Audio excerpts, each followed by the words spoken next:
the liturgical year of Dom Prosper Guéranger, Thursday of Septuagesima week.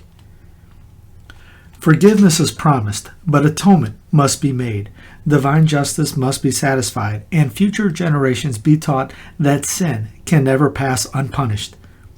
Eve is the guiltier of the two, and her sentence follows that of the serpent, destined by God to aid man in peopling the earth with happy and faithful children, formed by this God out of man's own substance, flesh of his flesh, and bone of his bones.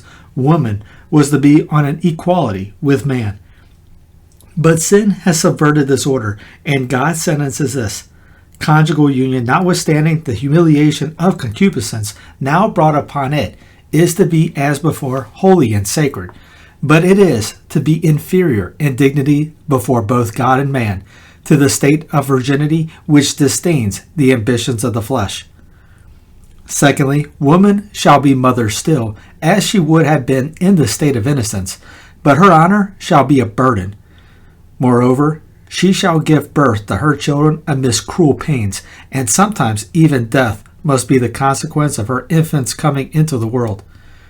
The sin of Eve shall thus be memorialized at every birth, and nature shall violently resist the first claims of him whom sin has made her unwelcome lord.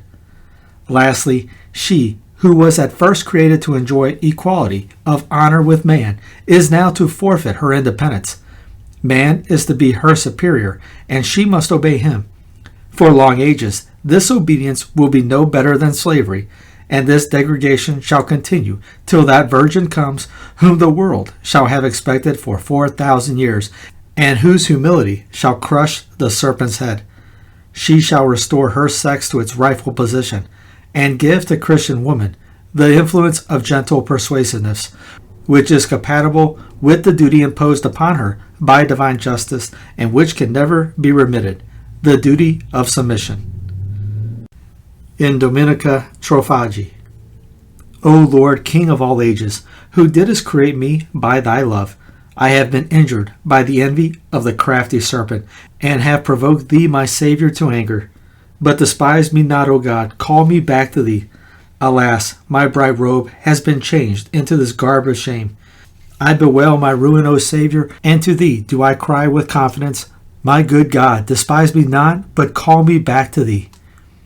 How, my soul, couldst thou, that wast made the Lord of serpents and beasts, treat the soul-slain serpent with familiarity, and use thine enemy as a trusty counselor? Bewail, my trusted soul, thy fatal error. To thee do we sing, O Mary, full of divine grace. Hail, bright tabernacle of the Incarnation. O fount of mercy, hope of them that are in despair, enlighten me that am dishonored by the dark clouds of my passions.